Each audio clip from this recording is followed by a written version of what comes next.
O mundo vem se desglobalizando cada vez mais e parece que a Europa finalmente acordou para esse processo. Talvez sim, talvez não. Alguns países sim, alguns países não. O que eu quero falar aqui nesse podcast de hoje é um pouco do movimento feito pela Europa e como está mudando um pouco, né? Talvez eles estão tentando acordar para a nova realidade nesse relatório aqui que foi feito pelo Michael Every, que eu falo bastante, né? Que ele é do Rabobank, e ele fala de um conceito chamado Economic Statecraft, ou seja, basicamente a ideia aqui é de que as forças geopolíticas que sustentaram toda a arquitetura global, onde você tinha ali cooperação, globalização, fluxo livre de capitais, parceiros, né, e acordos multilaterais, toda essa política vem desmoronando, porque ele foi muito baseado na garantia de segurança dos Estados Unidos, bases navais, etc., permitindo que você nem precise pensar sobre a segurança de uma mercadoria que sai da China, por exemplo,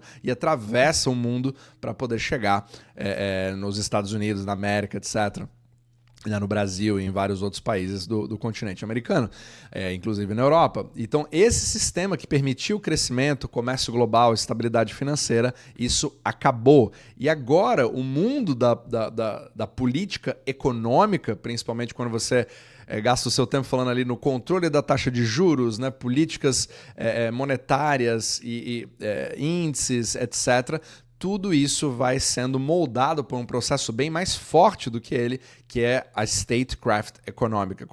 Talvez uma tradução seja economia de Estado. Porque ao invés de você simplesmente usar gastos públicos, tentar atingir determinadas metas de inflação, PIB, você começa a se perguntar para que serve esse PIB? Em quais são os setores que aquele país está mais interessado? Quais são os players que vão jogar? E quais são talvez os novos blocos que vão surgir, né? Nessa imagem aqui, obviamente, você pode criar aquela coisa de o Ocidente versus o Oriente, a Europa está ali no meio tentando decidir onde vai ficar, mas nem o bloco do Ocidente, nem o bloco do Oriente estão bem determinados assim.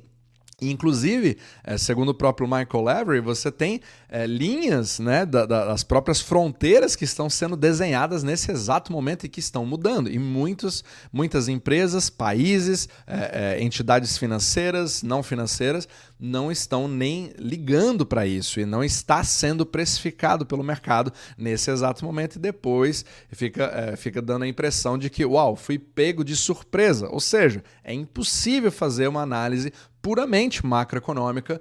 Inclusive um dos grandes objetivos desse podcast aqui é tentar passar o que está por trás das coisas, mas quanto mais o tempo passa, principalmente baseado nessa linha de pensamento, mais difícil fica até esse podcast falar simplesmente sobre macroeconomia, porque ela é impossível de prever se você não entende os movimentos mais fortes da geopolítica, né, de toda essa nova configuração, essa nova ordem mundial que vai sendo feita a partir de agora. Então, segundo Michael Every também, você tem ali uma repetição meio que do fim da União Soviética, onde os tecnocratas não perceberam que o sistema estava ruindo. Então, muitos especialistas continuam seguindo, né, essas explicações mais técnicas, ignorando que a regra do tabuleiro mudou. E agora a Europa, principalmente, ela está no momento de meio que acordar, porque chegou um momento em que o Trump falou para eles, olha, não vamos mais financiar a sua defesa, fique à vontade para se defender ou pagar pela defesa se você quiser ser o nosso parceiro. Uma coisa muito mais ríspida, fazendo com que agora eles se virem, né, criando meio que o seu momento hamiltoniano, né, segundo o próprio Michael Every, onde ele vai começar a tarifar tudo. Inclusive Hamilton era muito a favor disso, né? E é exatamente o mais engraçado, né? A ironia disso é você ver que o movimento que a Europa vem fazendo agora é exatamente o que a Europa criticava que os Estados Unidos estavam fazendo, porque essa descooperação a realidade acaba batendo na porta e cada país agora vai ter que olhar para dentro de si e vai ter que se financiar, ver o que ele faz de melhor, o que ele tem a melhorar, que é exatamente o que os Estados Unidos estão fazendo, America First. E agora parece que a Europa está fazendo a mesma coisa, né? Ou pelo menos alguns países que acordaram mais cedo do que outros, porque nem a Europa tem nenhum tipo de união nesse exato momento.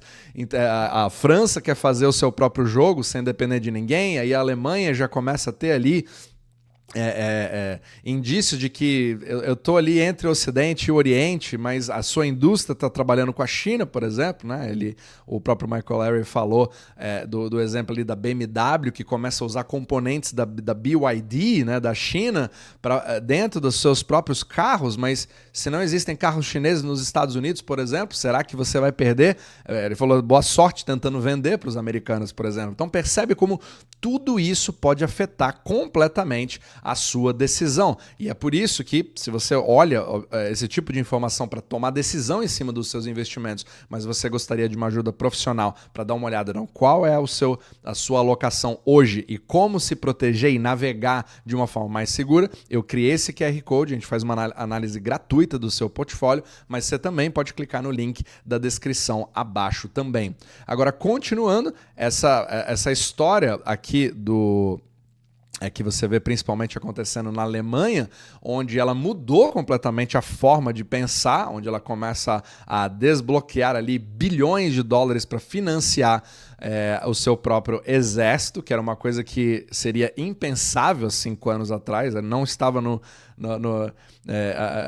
como se fala aqui, né? Não estava no bingo, né, de ninguém, né, para você adivinhar o que ia acontecer, mas isso é uma realidade hoje. Agora, esse dinheiro ele tem que ser impresso, criação de euros na economia, injetando para investir em infraestrutura e também na máquina militar. E o mais interessante foi, justamente que chamou a atenção de todo mundo agora na parte macroeconômica, são os juros dos títulos da dívida pública alemãs, que são os Bunds, que acabaram subindo bastante, e isso deixou o euro muito mais atrativo, porque afinal de contas você já começa a puxar um pouco mais de capital para a Europa, e isso inclusive fez o que todo mundo vem chamando de rotação. Não, agora a nova moda é você sair dos Estados Unidos, ir para a Europa, ir para mercados, e vários hedge funds vêm fazendo isso, com investimentos cada vez mais exóticos, mas aí que é o perigo, eles também são bastante alavancados. O objetivo é você ter lucro, não existe nenhuma paixão por nenhum país. O que interessa é você fazer aquele próximo carry trade, mas você está tendo uma movimentação de muita confusão, porque ninguém sabe exatamente, todo mundo quer ter aquela certeza do próximo carry trade que eu vou poder fazer, né? Pegando emprestado com juros mais baixos em um lugar para poder emprestar com juros mais altos em outro lugar e que aquilo se mantenha ao longo do tempo. Porém, essa base não existe mais. E é exatamente o ponto feito aqui pelo Michael Lewry. Ele até fala, se as próprias fronteiras, né, as linhas dos mapas estão se movendo, as linhas nas telas, ou seja, os mercados também vão se mover. Eu achei muito interessante essa analogia que ele fez, porque agora os preços dos ativos eles não refletem mais somente os fundamentos econômicos, mas muito mais importante agora é o posicionamento geopolítico, os riscos militares e as alianças estratégicas, e isso, obviamente, torna os mercados muito mais voláteis, imprevisíveis, fragmentados. Você não sabe quais são os países que agora vai ter uma tarifa, mas amanhã essa tarifa já volta. Você percebe cada vez mais que não se trata mais dos fundamentos, se trata de um tweet. Agora o Trump faz uma tarifa, dia seguinte ele tira, porque foi só uma ameaça. De repente ela entra em vigor e fala, meu Deus, eu achei que era um blefe, mas ela entrou em vigor mesmo. E aí você começa a ter as decisões das empresas. O que eu faço? Eu vou investir agora, demora meses para você fazer uma mudança de...